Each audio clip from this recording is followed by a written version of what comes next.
The CIS FSM field service management exam is mainly focused on behavioral, default, and also configuration intent questions.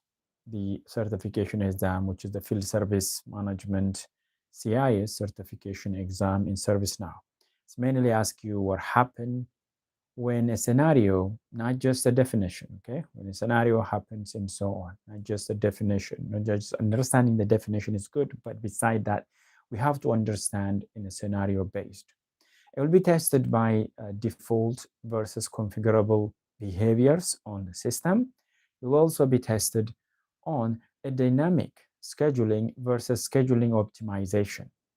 And there are questions on the area of dispatcher workspace, nuances, and also the inventor, and also part life cycle. The other area that a lot of questions could gonna come is on the appointment booking strategies, the FSM states, and also system properties. Those are something we need to really understand, have a grasp of, understand, and what the system does automatically versus manually. Those are the areas where the exams really, or the certification is really focused on. Many answers sound logical, but they could be wrong for the exam. So always answer based on your ServiceNow field service management behavior, not just intuition, ladies and gentlemen. I'm just going to give you a quick glimpse of anchors so that we can memorize some of the things quickly here. Like for example, the dynamic scheduling. Dynamic scheduling is kind of an immediate or a reactive, or it could be a task-centric assignment, the dynamic scheduling.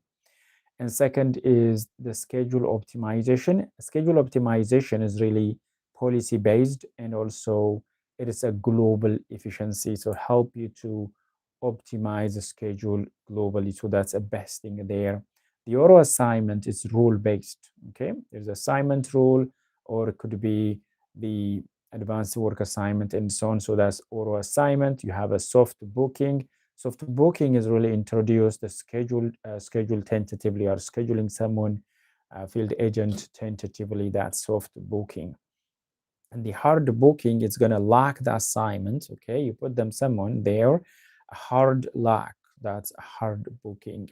And a schedule lock is a manual or a control only. So either you can manual control only. So there's no automation way to control a schedule lock. So that's out of the box. Schedule lock is done manually. So the agent will go ahead and manually control that.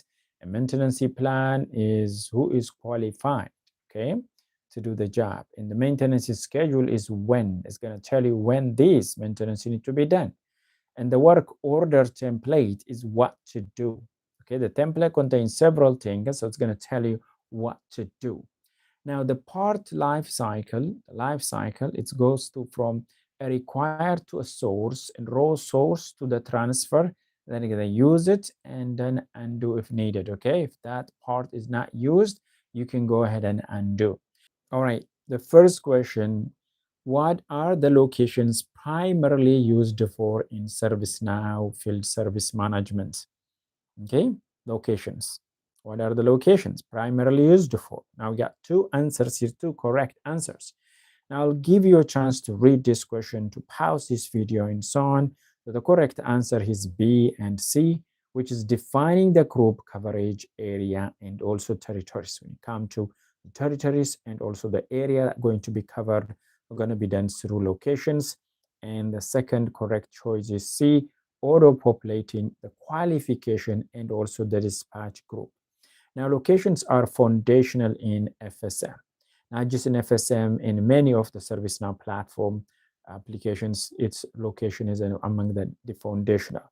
And define the territories and also the coverage area used to associate the accounts, the assets, stockrooms, the consumables, and they are also not used for approval or also deletion. Okay, they are not used for approvals or deletion. So you don't use location for any approvals or also deletion. So primarily locations are foundational when it comes to CSM.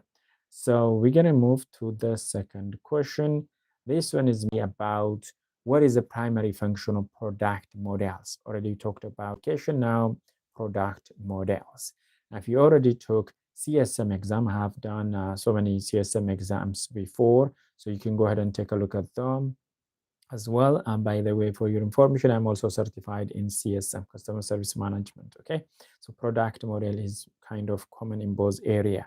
What is the correct choice for this? What is the primary function of product model in FSM? All right, the correct answer is B, which is it's going to represent the specific version of the assets, link them to the model category. Yes, so it is that's the correct answer. Okay, product model help you specify the version, the specific version.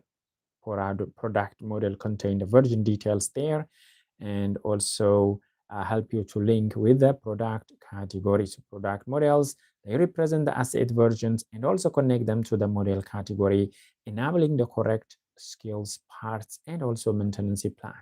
Okay, the question number 3 is about what must be created first when establishing group in FSM. When you establish group in FSM, what must be done first?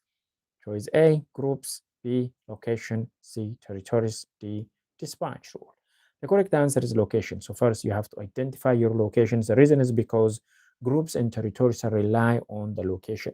Since they rely on the location, you have to know where are you going to do. So you have to go ahead and work on the locations. Locations must exist first to define your coverage and also your assignment group. You don't just blindly create a group for FSM. What you need to do is first identify the location that must be covered, work with your client to identify those. Question number 4, what allows flexible time-bound membership in FSM? Flexible time-bound membership. Correct answer is C, which is territories. The reason is because territories allow the dynamic membership with a start and also end date, unlike the static group membership. Okay. Question number 5. What is an example of dynamic territory membership? Dynamic territory membership is going to give you a dynamic membership, which means a time-bound assignment such as a seasonal coverage. So because of that, the correct answer is C, which is seasonal assignment between a specific months. So that is an example of a dynamic territory membership. Default table is used for application level field service management, which is FSM appointment booking. Okay. Correct answer here, the correct choice is work order table. So the reason being is because it's the work order table. On that, you can do your appointment booking, configuration defaults, and also the work order table. So even though the execution happened on the work order task, okay, even if the execution, the real execution has happened on the task level, work order tasks level, but the appointment booking configuration, the default work order table. So that's where it's going to happen. So the default table used for application level FSM appointment booking is work order table. What does contextual search help with an FSM? Contextual search. In this case, we have two choices, two correct answers here, A and C. So the first one is displaying a type head result on the form. Okay, type head. Whenever you type something, it's going to bring your response. And then attachment relevant knowledge article to work orders as well. This contextual search provides you a type head suggestion and also a surface relevant knowledge to assist agent and also the dispatcher. So the agents as well as the dispatchers will be assisted by using this. We now move to question number 8. What is the minimum number of records required in a bundle? The minimum is 2 because a bundle must contain at least 2. Even in literal English, you don't call a single thing a bundle. So to be a bundle, at least there must be 2. A single record cannot form a bundle. Question 9, which application use task recommendation policies by default? Which application use task recommendation policies by default. And again, we have is two correct answer. The first one is the agent mobile and then the dispatcher workspace. Okay, task recommendation policies are used in the agent mobile and also the dispatcher workspace to suggest task intelligence. And we'll be back on the second episode to do another 20 more, and then I will also relate the remaining 20 on the third episode. So make sure if you haven't yet subscribed to the ServiceNow Star, make sure to subscribe. These are proven good questions that can help you pass your CIS FSM certification exam in ServiceNow. Ladies and gentlemen, don't make sure to remember dynamic scheduling is an immediate reactive task centric. Reactive is a task centric, and dynamic scheduling is also task centric. Scheduling optimization is going to come from policy based and also global efficiency. Auto assignment is a rule based. Soft booking is introduced as a schedule, which is tentatively you are scheduling an agent for work, but hard booking is going to lock the assignment. Schedule lag is a manual control, so you manually control the schedule lag. And maintenance plan is who going to qualify for this work. That's what it is. Maintenance schedule is when this maintenance need to be done. Work order template is going to tell you what to do. And parts life cycle, so from require, source, transfer, use, or undo if it is not needed. Thank you for joining us, ladies and gentlemen. Your host, Certified Technical Architect Mohammed Rashid Kamal, will be back on another session. Until then, have a great day, everybody. Bye.